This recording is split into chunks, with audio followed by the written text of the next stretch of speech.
আসসালামু আলাইকুম। আশা করছি সবাই ভালো আছেন। আলহামদুলিল্লাহ আমরা বেশ ভালো আছি। তো চলে আসলাম রান্নাবান্না পর্ব নিয়ে। দুপুর থেকে আজকের ভিডিওটি শুরু করলাম। হঠাৎ করে মনে হলো বাসায় যেহেতু লোক সংখ্যা কম আছি, তো চটজলদি করে যেটা রান্না করা যায় সেই রান্নাটুকুই আজকে আমি করে নেব।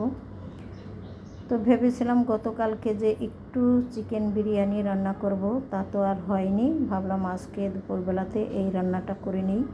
তখন মনে হলো যে অল্প রান্না করলেই হয়ে যাবে, যেহেতু দুই ছেলেই বাইরে আছে, ঠিক নাই তারা বাসায় আসে কিনা সন্দেহ। তবে বড়জন আসতে পারে, ছোটজন আসবে না, এটা একেবারেই শিওর। এখানে 2 পট চাউল নিয়েছি আর অল্প একটু চিকেন দিয়ে আমি হাতে তৈরি করা মশলা দিয়ে বিরিয়ানিটা রান্না করে নিলাম। তো বিরিয়ানি রান্না কিন্তু আমি অনেকবার দেখিয়েছি, সে কারণে আরও তো ওইভাবে দেখালাম না। অলমোস্ট হয়ে গেছে আমার বিরিয়ানি রান্না করা।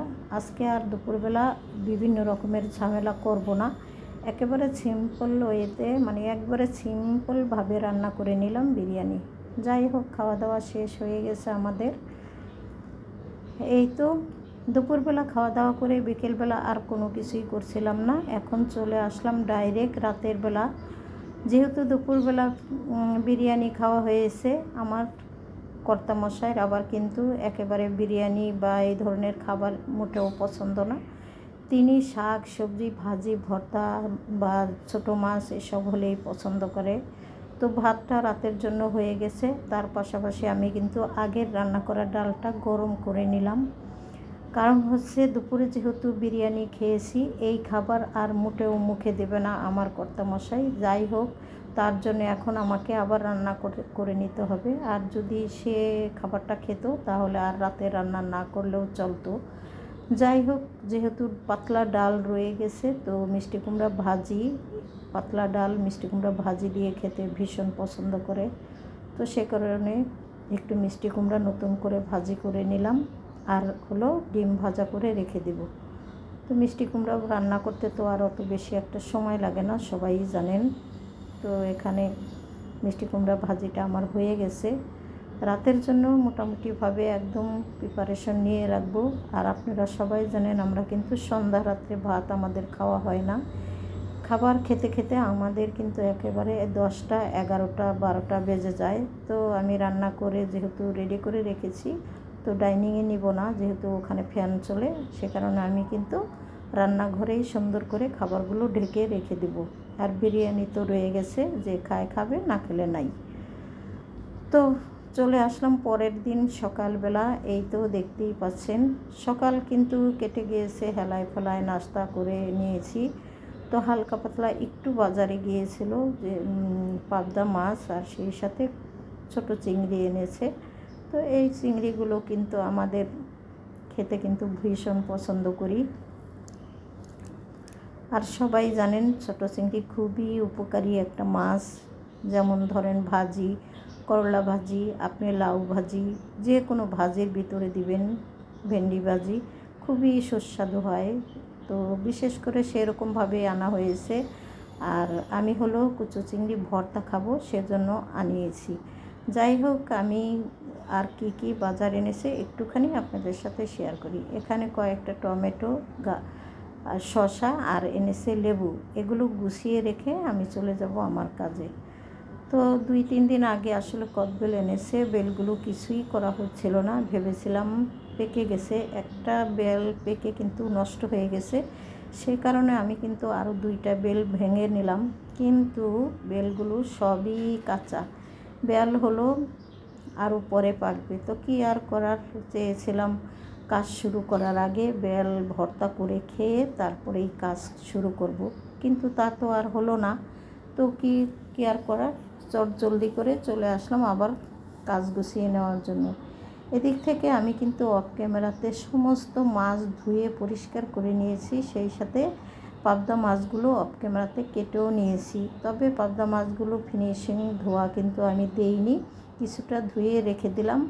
কারণ আপনারা সবাই জানেন কুচো চিংড়ি বাছতে গেলে কিন্তু অনেকটা সময় লেগে যায়। এর ভিতরে কিন্তু শামুক, বিভিন্ন রকমের ছোট ছোট মাছ বা ময়লা আবর্জনাও থেকে থাকে। তো সেগুলো আমি কিন্তু সুন্দর করে বেছে পরিষ্কার করে এখন ফ্রিজে রেখে দিলাম। আর ফ্রিজে রেখে দিলাম একটা ইসে করে, যাতে করে ফ্রিজে জায়গা কম, সেই কারণে। যাই হোক, 2-3টা ভাণ্ডতে রাখলে কিন্তু অনেকটা জায়গার দরকার। তো মাছ ফ্রিজে রেখে আমি কিন্তু কিছুটা মাছ, কুচু চিংড়িগুলো কিছুটা মাছ কেটে নিয়েছি সুন্দর করে। আর কাটার পরে যে লেজ মাথা থাকে সেগুলো কিন্তু আমি পাটায় পিষে সুন্দর করে নিয়েছি। এইভাবে মাথা লেজ কিন্তু বেটে সবজির ভিতরে দিয়ে দিলে মাছের একটা খুবই ঘ্রাণ হয় এবং খেতে সবজিগুলো বেশি ভালো লাগে। আর কুচো চিংড়ি দিয়ে আপনি দুন্দুল, মিষ্টি কুমড়া, জালি কুমড়া যাই রান্না করেন না কেন খুব ভালো যায় এই চিংড়ি মাছের সাথে। সে কারণে আমি ভাবলাম যে যেহেতু জালি কুমড়া আছে, একটু হালকা ঝোল করে রান্না করে দিই। আমি চাইলে এখানে ভাজি করে ভাজির ভিতরেও দিয়ে দিতে পারতাম। আমরা যেহেতু চিকেন রান্না করে খাবো, তো কর্তামশাই তো আর চিকেন খায় না, কারণ চিকেনে ওনার প্রচুর অ্যালার্জি। গরুর মাংসে যতটা না অ্যালার্জিতে ধরে, ওনাকে ব্রয়লার মুরগিতে কিন্তু আরও বেশি ধরে। সে কারণে মোটেও মুখে দেবে না, তার জন্য কিন্তু এই ঝোলটা আমি রান্না করে নিলাম।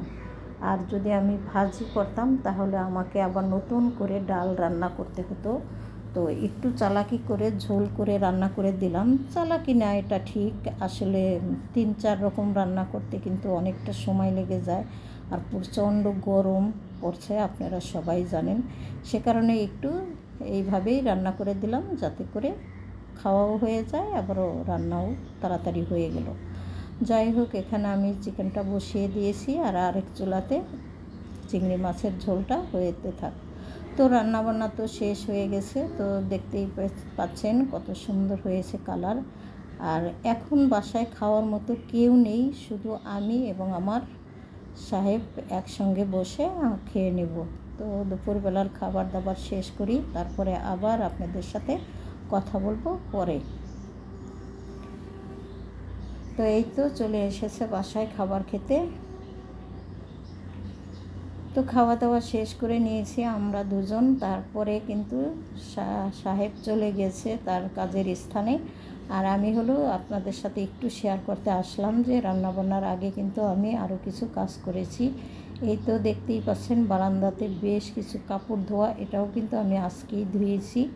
আর এখন কিন্তু আসরের সময় আমি আপনাদের সাথে একটু শেয়ার করলাম। আসরের নামাজ পড়তে সবাই এসেছে মসজিদে, তো ভাবলাম আপনাদের সাথে একটু শেয়ারও করি। আর সেই সাথে আমি একটু বারান্দার থেকে ঘুরে ফিরে যাই। মাঝে মধ্যে আমি কিন্তু বারান্দায় এসে এদিক সেদিক একটু তাকিয়ে দেখি, কারণ একেবারেই তো ঘরে বসা থাকি, বাইরে তো ওই রকমভাবে আমার যাওয়া হয় না। সে কারণে 2 বারান্দাতেই ঘুরে ফিরে আকাশ বাতাস, মানুষজন সব কিছুই এখান থেকেই দেখে নিই। যাই হোক, আকাশ বাতাস দেখা শেষ হইলো, এখন তো বিকেল হয়ে গেছে প্রায়। তো ভাবলাম যে কেউ যখন বাসায় নেই, শুধুমাত্র আদা দিয়ে 1 কাপ চা খাবো আর আপনাদের কাছ থেকে বিদায় নেব। কারণ হচ্ছে এখানে আর কেউ নেই, অযথা ঝামেলা বাড়িয়ে কোনো লাভ নেই।